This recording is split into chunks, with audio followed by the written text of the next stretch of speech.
Good morning class third. चलिए सभी बच्चे, आज हम हिंदी ग्रामर पढ़ेंगे। देखिए ये आपकी हिंदी ग्रामर की बुक है, व्याकरण परिचय। ठीक है सभी बच्चे, आप इसको ओपन कर लीजिए। सबसे पहले हम क्या समझेंगे, विषय सूची समझेंगे। देखिए पीरियड 2 में हम कितने चैप्टर कंप्लीट किए थे। पीरियड 2 में हम ना 4 चैप्टर कंप्लीट किए थे। कौन कौन से? 12, 13, 14, 15। ठीक है, तो पीरियड 2 में कितने चैप्टर आए थे आपके? 4 चैप्टर आए थे। ठीक है, पीरियड 2 में।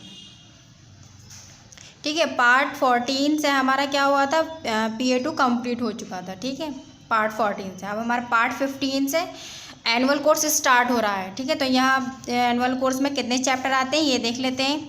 16, 17, 18 यानी कि 3 चैप्टर आपके एनुअल कोर्स में आ रहे हैं। तो यहाँ से आप यहाँ से ट्रिक्स करेंगे, यहाँ लिखेंगे एनुअल स्टार्ट, यहाँ लिख देंगे स्टार्ट एनुअल। ठीक है, स्टार्ट एनुअल। तो देखिए पार्ट 14 से हमारा लास्ट हुआ था, हमारा पार्ट 15 से हमारा स्टार्ट होगा। ठीक है, एनुअल कोर्स हमारा पार्ट 15 से स्टार्ट होने जा रहा है। तो देखिए चैप्टर 16 मुहावरे, चैप्टर 17 अनेक शब्दों के लिए एक शब्द, ये हमारा पार्ट 15 में कंप्लीट होगा। ठीक है, पार्ट 15। ठीक है, पार्ट 15 में हमारे कितने चैप्टर कंप्लीट होंगे? 2 चैप्टर, यानी कि 16, 17 मुहावरे अनेक शब्दों के लिए एक शब्द। ठीक है, पार्ट 15 में सबसे पहले पेज नंबर 51 ओपन करेंगे, उसके बाद पेज नंबर 53 ओपन करेंगे। ठीक है, पार्ट 15 में हमारे कितने चैप्टर कंप्लीट होंगे आज? 2 चैप्टर। कौन कौन से? 16, 17। ठीक है, 16, 17 पार्ट 15 से हमारा एनुअल कोर्स स्टार्ट होने जा रहा है। तो ठीक है, सबसे पहले आज हम चैप्टर 16 मुहावरे, उसके बाद हम चैप्टर 17 अनेक शब्दों के लिए एक शब्द हम पार्ट 15 में ही कंप्लीट करेंगे। सभी बच्चे पेज नंबर ओपन कर लीजिए 51।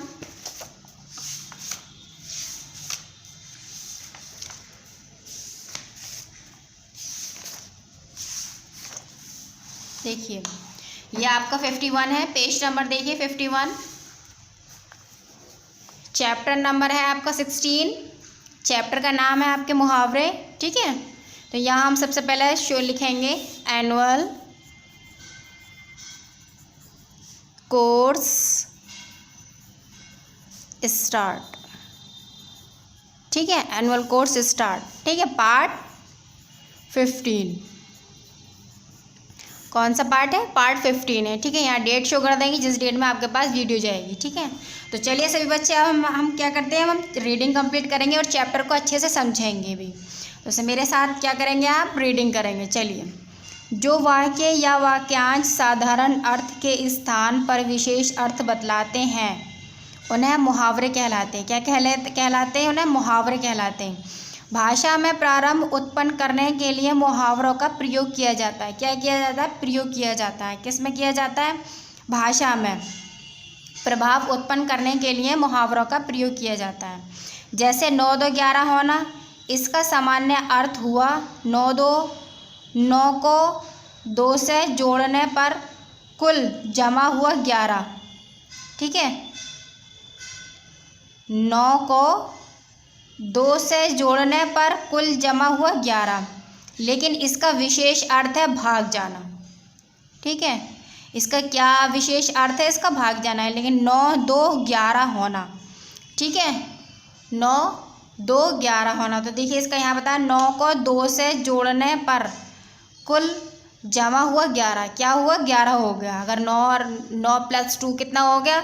11 हो गया। तो देखिए 9 को 2 से जोड़ने पर 11 हो गया। तो इसका विशेष अर्थ क्या हुआ? भाग जाना। इसका विशेष अर्थ है भाग जाना। इन मुहावरों को पढ़िए और अर्थ जानिए। ठीक है, ये मुहावरे हैं। ठीक है, इनका ये अर्थ है। तो देखिए यहाँ पर है दाल ना गलना। पहला देखिए आप, दाल ना गलना, तो इसका क्या है? सफलता ना मिलना। सफलता ना मिलना। दूसरा क्या है आपका? कहर ढाना, अत्याचार करना। तीसरा है आपका अपने गाँव पर यानी कि अपने पाँव पर कुल्हाड़ी मारना, जानबूझकर। ठीक है, जानबूझकर संकट में पड़ना। चौथा है आपका अपना उल्लू सीधा करना। काम निकालना, जो अपना हमें काम निकालना होता है हम उसको अच्छी तरीके से पटाते हैं, मनाते हैं, मतलब कुछ भी करते हैं हम उसको ताकि वो हमारा काम निकल जाए। ठीक, छठा देखिए आँख लगना, एकदम से सो जाना, सॉरी बेटा पाँचवा आएगी। छठा देखिए टाल मटोल करना, यानी कि बहाने बनाना, बहाने बनाने का है टाल मटोल करना। सातवां देखिए आकाश से बातें करना, यानी कि आसमान से, किसी चीज़ का बहुत ऊंचा होना, यानी किसी चीज़ का कुछ ज़्यादा ऊंचा होना। ठीक है। आठवां देखिए आग बबूला होना, आग बबूला होना, बहुत गुस्सा होना। 9 देखिए नमक मिर्च लगाना, बात बड़ा चढ़ाकर कहना है। कहते हैं ना आपस में नमक मिर्च लगाकर बातें बनाते हैं, यानी कि बड़ा चढ़ा करके बातों को बताते हैं, तो उसको क्या होता है नमक मिर्च लगाना। 10 देखिए 10वां कान पर जूं न रेंगना, किसी बात का असर ना होना, यानी कि हमने कोई भी बात कही उस बात का हमारी कोई असर नहीं हुआ, तो उसको कहते हैं कान पर जूं न रेंगना। ठीक है। तो ये आपके क्या है, ये मुहावरे हैं, ये इसका अर्थ है। ठीक है। नेक्स्ट देखिए मुहावरों का वाक्यों में प्रयोग, यानी मुहावरे हैं ये उनका वाक्यों में प्रयोग है। ठीक है। तो पहला मुहावरा देखिए आँख चुराना, यानी कि समय को छिपाना, गलत काम करके आंखें चुराने से कुछ नहीं होगा। ठीक है। दूसरा देखिए ईद का चांद होना, बहुत दिनों के बाद दिखाई देना, शुक्र है आप आए तो, आजकल तो आप ईद के चांद हो गए हैं। देखिए मतलब कभी कभी दिखना। तीसरा देखिए खाक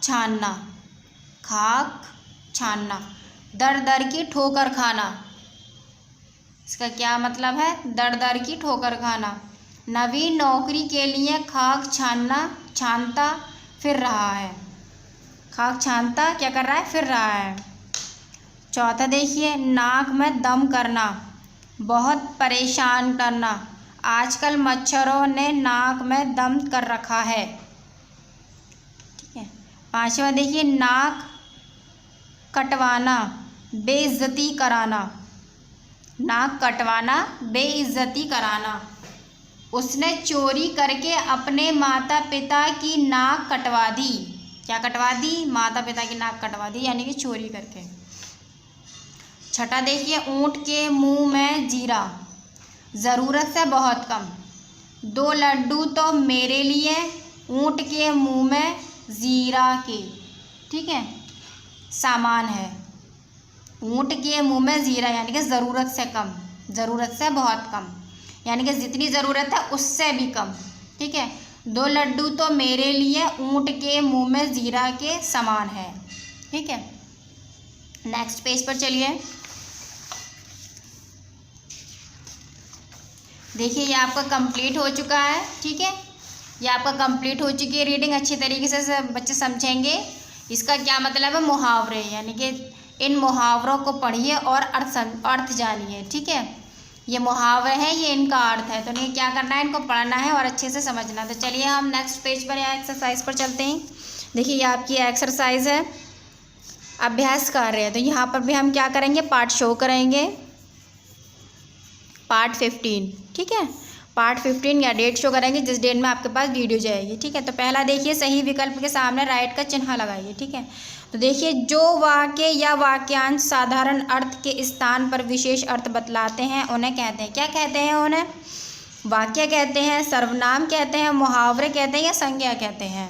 तो देखिए जो वाक्य या वाक्यांश साधारण अर्थ के स्थान पर विशेष अर्थ बतलाते हैं उन्हें मुहावरे कहते हैं। तो देखिए हम यहाँ मुहावरे पर लगाएंगे। ठीक है। मुहावरे कहते हैं।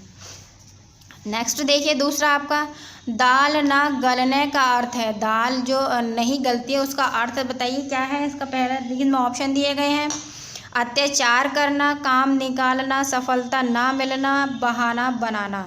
तो देखिए यानी कि दाल ना गलने का अर्थ है सफलता ना मिलना, तो हम तीसरे पर लगाएंगे। ठीक है। तीसरे पर।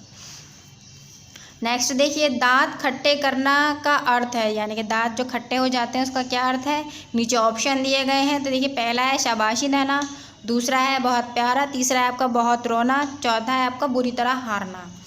तो देखिए हम चौथे पर लगाएंगे दांत खट्टे करने का अर्थ है बुरी तरह हारना। ठीक है, तो देखिए हमने इस पर लगाया है, हमने पहले पर लगाया है तीसरे पर, दूसरे पर देखिए हमने लगाया तीसरे पर, तीसरे पर हमने लगाया चौथे पर। ठीक है, तो हम नेक्स्ट पर चलते हैं, नेक्स्ट एक्सरसाइज पर। देखिए दूसरी है आपकी, दिए गए मुहावरों के अर्थ लिखिए, यानी कि ये मुहावरे, इनका हमें क्या लिखना है, अर्थ लिखना है। तो देखिए यहाँ मैंने पहले ही अर्थ लिख रखे हैं। तो देखिए पहला है आपका पीठ थपथपाना का मतलब होता है शाबाशी देना। क्या है, पीठ थपथपाना शाबाशी देना। तो दूसरा देखिए हिम्मत ना हारना, यानी कि हार ना मानना। ठीक है, हार ना मानना। तीसरा देखिए आप फूलन ना समाना, यानी कि बहुत प्रसन्न होना, बहुत प्रसन्न होना। ठीक है, बहुत प्रसन्न होना। नेक्स्ट देखिए तीसरा, दिए गए मुहावरों को उनके अर्थ से मिलाइए, यानी कि इनके ये मुहावरे हैं, इनके ये अर्थ हैं, तो इनका क्या करना है, इनके अर्थ से मिलाना है। तो देखिए यहाँ मैंने पहले ही मिला रखा है, लेकिन मैं थोड़ी डार्क लाइन ये अब करूँगी आपकी। ठीक है, तो देखिए ठान लेना, यानी कि निश्चय कर लेना, यानी कि ठान लेना, यानी किसी बात पर को हमें जो करना है हम उसे बिल्कुल अच्छी तरीके से ठान लेंगे, हमें जो करना है हमें उसे करना है। तो उसका क्या अर्थ होता है, निश्चय कर लेना। दांत खट्टे कर देना। ठीक है, दांत खट्टे कर देने का अर्थ है हरा देना। ठीक है, हरा देना। ठीक है, एक तो होता है दांत खट्टे करना, एक होता है दांत खट्टे कर देना। दांत खट्टे करने का मतलब होता है यानी कि हाँ बुरी तरह हारना, और दांत खट्टे कर देना का मतलब होता है हरा देना। ठीक है, तो तीसरा देखिए नेक्स्ट, होश उड़ जाना। होश उड़ जाना यानी कि डर जाना। अभी हम कोई डरावनी चीज़ देख लेते हैं तो हमारे क्या होते हैं, होश उड़ जाते हैं, तो हम क्या करते हैं, डर जाते हैं। चौथा देखिए पीठ दिखाना, यानी कि भाग जाना। ठीक है, भाग जाना, पीठ दिखाना, भाग जाना। ठीक है, नेक्स्ट देखिए आपका चौथा है 4, चित्रों को देखकर उनके नीचे सही मुहावरा लिखिए, यानी कि चित्र को देखना है और हमें क्या करना है, सही मुहावरा लिखना है। तो पहला देखिए चित्र कौन सा है, ये बच्चा सो रहा है, तो देखिए यहाँ लिखा है हमने आँख लगना। ठीक है, आँख लगना यानी कि अभी सोया है। दूसरा चित्र देखिए ये बच्चा रो रहा है, तो देखिए 8 आंसू रोना, यानी कि 8 आंसू रोना, यानी कि बुरी तरह से बच्चा रो रहा है। ठीक है, आँखों में से आंसू निकल रहे हैं। तीसरा चित्र देखिए ये है आँख का नयन, आँखों का तारा, आँखों का तारा।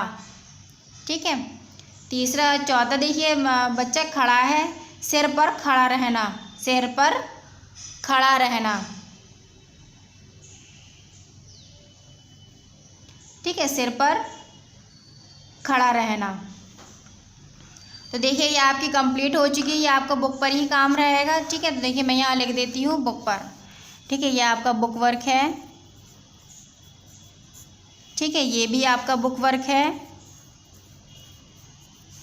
ये भी आपका बुक वर्क है, ये भी आपका बुक वर्क है। आपको कॉपी पर कोई वर्क नहीं करना है। ठीक है, आपको कॉपी पर क्या करना है, कोई भी वर्क नहीं करना है। देखिए यह हमारा चैप्टर 16 पार्ट 15 में कंप्लीट हो चुका है। अब मैं बताया था यानी कि चैप्टर 16 चैप्टर 17 हम आपको पार्ट 15 में कंप्लीट करेंगे। चैप्टर 16 हमारा पार्ट 15 में कंप्लीट हो चुका है। चैप्टर का नाम है मुहावरे। ठीक है, अब हम चैप्टर 17 पार्ट 15 में ही कंप्लीट करेंगे, अनेक शब्दों के लिए एक शब्द। ठीक है, तो यहाँ पर भी हम पार्ट शो करेंगे। सबसे पहले पार्ट लिखेंगे यहाँ पार्ट 15 है आपका। ठीक है, यहाँ पर भी हम क्या करेंगे, डेट शो करेंगे जिस डेट में आपके पास ये वीडियो जाएगी। ठीक है, तो देखिए चैप्टर का नाम है अनेक शब्दों के लिए एक शब्द। चैप्टर कौन सा है आपका, 17। तो चलिए सभी बच्चे हम चैप्टर को क्या करेंगे, पढ़ेंगे और अच्छे से समझेंगे। तो मेरे साथ क्या करेंगे, अब आप पढ़ाएंगे। ठीक है, फिर समझेंगे। ऐसे शब्द जो भिन्न प्रकार के वाक्यांशों तथा शब्द समूह का अर्थ प्रकट करते हैं वे अनेक शब्दों के लिए एक शब्द कहलाते हैं। क्या कहलाते हैं, अनेक शब्दों का एक शब्द कहलाते हैं। ऐसे शब्दों का प्रयोग किसी गद्यांश यानी गद्यांश का 1/3 शब्दों में सार लिखते अथवा संक्षेपण, ठीक है, संक्षेपण करते समय किया जाता है। इससे अभिव्यक्ति अभिव्यक्ति में कसावट आ जाती है। जैसे नरेश सोच समझकर कम खर्च करता है के स्थान पर नरेश मितव्ययी है, कहना अधिक अच्छा है। ऐसे ही कुछ शब्द यहाँ दिए जा रहे हैं, यानी कि जो हम शब्द बड़ा मतलब पूरा विस्तार में कहते हैं वही शब्द हम छोटे उसमें भी कह सकते हैं। ठीक है, तो देखिए वाक्यांश, ये वाक्यांश है, ये इनका शब्द है। तो पहला वाक्यांश देखिए, जिसके हाथ में चक्र है तो उसको क्या कहते हैं? चक्रपाणी, चक्रपाणी। ठीक है, तो हम पूरा अर्थ वाक्यांश नहीं कहेंगे, हम ये कह देंगे यानी कि जिसके हाथ में चक्र है, हम ये भी कह सकते हैं, लेकिन हम ये भी कह सकते हैं चक्रपाणी, हम ये भी कह सकते हैं चक्रपाणी। तो यानी कि जिसके हाथ में चक्र है वो क्या कहलाता है? चक्रपाणी। दूसरा देखिए, जिसकी 4 भुजाएं हैं तो वो चतुर्भुज। तीसरा देखिए, जिसके 10 आन हैं यानी कि दशान। चौथा देखिए, जिसके आने की तिथि मालूम ना हो, अतिथि। ठीक है, अतिथि। पांचवा देखिए, जिसके समान दूसरा ना हो, अद्वितीय, अद्वितीय। छठा देखिए, जिसके पार देखा जा सके, पारदर्शक, पारदर्शक। सातवां देखिए, जिसके पार देखा ना जा सके, अपारदर्शक, अपारदर्शक। आठवां देखिए, जिसके हृदय में ममता नहीं है, निर्मम। 9 देखिए, जिसका कोई नाथ ना हो, अनाथ, जिसका कोई नाथ ना हो, अनाथ, यानी कि जिसके माता पिता ना हो। 10वां देखिए, जिसे ईश्वर में विश्वास ना हो, नास्तिक, यानी कि जिसको ईश्वर में, खुदा में विश्वास नहीं, उसको क्या कहते हैं? नास्तिक कहते हैं। 11 देखिए, जिसे ईश्वर में विश्वास है उसे आस्तिक, यानी कि जिसे खुदा पर विश्वास है उसे आस्तिक कहते हैं। 12 देखिए, जिसका कोई शत्रु ना जन्मा हो, अजात शत्रु। 13वां देखिए, जिसका पति मर गया हो, विधवा। 14वां देखिए, जिसका पति जीवित हो, सधवा। ठीक है, सधवा, यानी कि जिसका पति जीवित हो, जिसकी पत्नी जीवित ना हो, उसको सधवा कहते हैं। और जिसका पति मर जाए तो उसको विधवा कहते हैं। ठीक है, औरत को विधवा कहते हैं और आदमी को सधवा कहते हैं। 15वां देखिए, जिसका जन्म पहले हुआ हो, बड़ा भाई, तो अग्रज, जो सबसे पहला होता है तो उसको क्या कहते हैं? बड़ा भाई, यानी कि सबसे बड़ा भाई, सबसे पहले हुआ हो तो अग्रज। 16 देखिए, जिसका जन्म पहले ना हुआ हो, छोटा भाई, अनुज, यानी कि जिसका जन्म पहले ना हुआ हो, बाद में हुआ हो तो उसको क्या कहेंगे? छोटा भाई, तो यानी कि अनुज, क्या कहेंगे उसको? अनुज। 17 देखिए, जिसका आदि ना हो, अनादि, जिसका आदि ना हो, अनादि। ठीक है, नेक्स्ट पेज पर देखिए, पेज नंबर 54 पर 18 देखिए, हमने वहाँ पर 17 तक कंप्लीट किया था, हम यहाँ से 18 से स्टार्ट करेंगे। ठीक है, जिसका अंत ना हो, अनंत। ठीक है, 19 देखिए, जो अनुकरण करने योग्य हो, अनुकरणीय। 20 देखिए, जिले टाला ना जा सके, जिले टाला ना जा सके तो अटल, अटल, यानी कि कुछ भी बात हो जिसको हम नहीं टाल सकते तो वो क्या होता है? वो अटल होता है, उसको अटल कहते हैं। 21 देखिए, जिसने अपना शरण चुका दिया हो, उसको क्या कहेंगे? उशरण। 22 देखिए, जिसे प्राप्त करना सरल हो, सुलभ। 23 देखिए, जिसे प्राप्त करना सरल ना हो, दुर्लभ, यानी कि जिसे चीज़ प्राप्त करना कहते हैं, कोई चीज़ लेना, जिसे चीज़ लेना है हमें कोई चीज़ तो वो क्या होती है?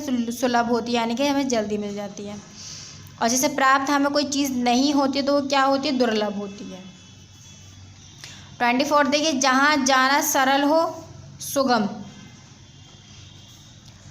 25 देखिए, जहाँ जाना कठिन हो, दुर्गम। यानी कि जहाँ जाना सरल हो, इजी हो, तो उसे हम क्या कहेंगे, सुगम कहेंगे। जहाँ जाना कठिन होगा तो हम क्या कहेंगे, उसको दुर्गम कहेंगे।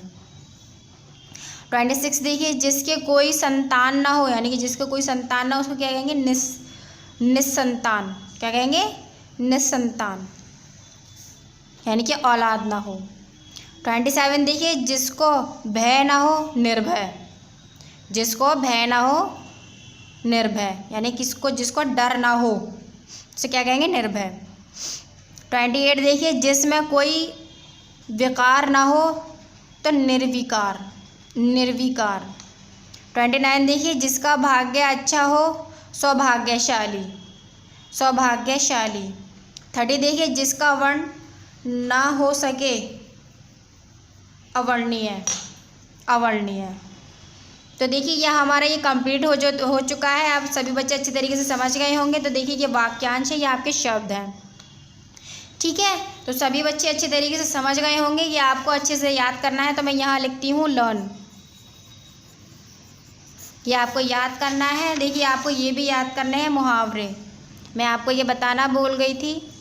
अब मैं यहाँ लिखती हूँ, तो आपको ये क्या करना है, ये आपको याद करना है, ये भी आपको याद करना है, ठीक है।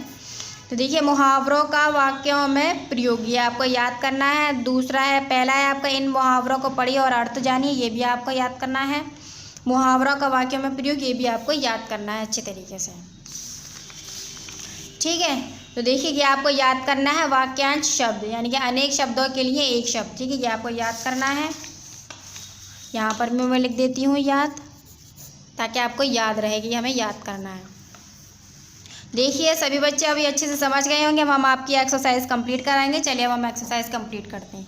तो सबसे पहले आप यहाँ पार्ट शो करेंगे, ये भी हमारा पार्ट 15 का वर्क है। यहाँ पर आप डेट शो करेंगे, जिस डेट में आपके पास वीडियो जाएगी, ठीक है।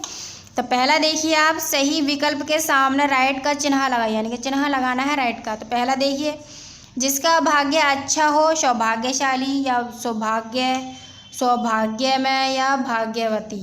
तो देखिए यहाँ पर हम लिखेंगे सौभाग्यशाली, पहले पर लगाएंगे, ठीक है। दूसरा देखिए, जिसके आने की तिथि मालूम ना हो, तो उसका क्या कहेंगे, अछूत, अस्पृश्य या अतिथि या तो यहाँ क्या कहेंगे हम, अतिथि, ठीक है। जिसके आने की तिथि हमें मालूम ना हो, उसको हम क्या कहेंगे, अतिथि।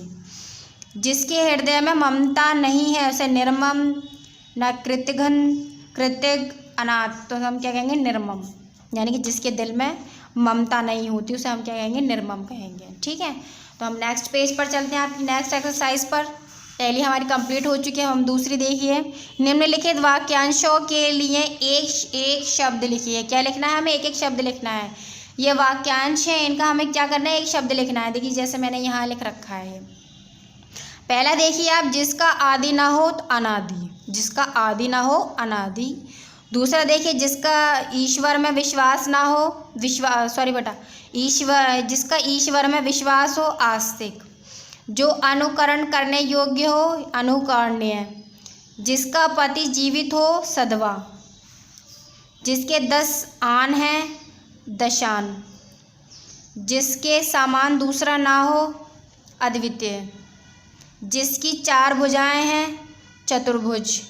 जिसमें भय ना हो, निर्भय। जहाँ जाना कठिन हो, दुर्गम, ठीक है। इसी तरीके से आप कंप्लीट करेंगे। दूसरा देखिए आप नेक्स्ट एक्सरसाइज पर, निम्नलिखित शब्दों के लिए वाक्यांश लिखिए। क्या लिखना है, इनका वाक्यांश लिखना है। तो देखिए यहाँ शब्द लिखा हुए हैं, यहाँ हमें क्या करना है, इनके वाक्यांश लिखने हैं। तो पहला है आपका चक्रपणि, जिसके हाथ में चक्र है। दूसरा है आपका अद्वितीय, जिसके समान दूसरा ना हो। तीसरा है आपका अनाथ, जिसके माता पिता ना हो। चौथा है आपका निर्मम, जिसके हृदय में ममता ना हो। पांचवा है आपका विधवा, जिसका पति मर गया हो। छठा है आपका अनुज, जिसका जन्म पहले ना हुआ हो। सातवां है आपका जिसका अनादि, जिसका आदि ना हो, ठीक है। इसी तरीके से आपको ये लिखना है। नेक्स्ट देखिए एक्सरसाइज आपकी 4, रंगीन शब्दों के स्थान पर एक शब्द का प्रयोग करते हुए वाक्यों को पूर्ण कीजिए। इनके वाक्यों को पूर्ण करना है। जो रंगीन शब्द हैं ये हैं, ये आपके ये रंगीन शब्द हैं आपके, इनको वाक्यों में पूर्ण करना है, ठीक है। तो देखिए पहला है आपका, ऊपर कही गई बात ध्यान रखने योग्य है, तो ये क्या हो गया, उपयुक्त, यानी कि ऊपर की ओर। ठीक है।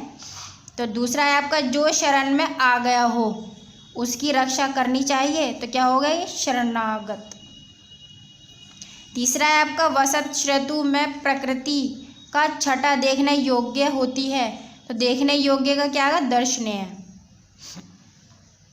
चौथा है आपका वह दुष्ट बुद्धि वाला है उसमें दूर रहना चाहिए, तो क्या आएगा आपका, दुर्बुद्धि।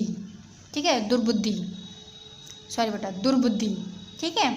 उपयुक्त, शरणागत, दर्शनीय, दुर्बुद्धि। अगर आपको ऐसा नहीं दिख रहा हो तो मैं ऐसे कर देती हूँ, देखिए आपको साफ दिखाई देगा।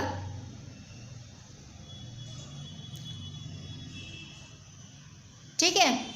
तो देखिए ये भी हमारा पार्ट 15 का वर्क है। यह क्या होता है हमारा पार्ट 15 हमारा यहाँ कंप्लीट हो जाता है। ठीक है। तो ये भी हमारा पार्ट 15 का वर्क है। यहाँ डेट शो करेंगे सभी बच्चे, ये भी आपका बुक वर्क है। ठीक है, ये भी आपका बुक वर्क ही रहेगा। ठीक है, यहाँ मैं लिख देती हूँ बुक वर्क। ठीक है, ये भी आपका बुक वर्क है, यहाँ मैं बुक लिख रही हूँ। ये भी आपका बुक वर्क है, ये भी आपका बुक वर्क है। ठीक है, आपको क्या करना है, बुक पर ही वर्क करना है। ठीक है, ये भी आपका बुक वर्क रहेगा, ये भी आपका बुक वर्क रहेगा, ये भी आपका बुक वर्क रहेगा, ये भी आपका बुक वर्क रहेगा। ठीक है, सभी बच्चे अच्छी तरीके से वीडियो कंप्लीट करेंगे, अच्छे से पढ़ेंगे और अच्छी तरीके से वीडियो समझेंगे। Okay, thank you.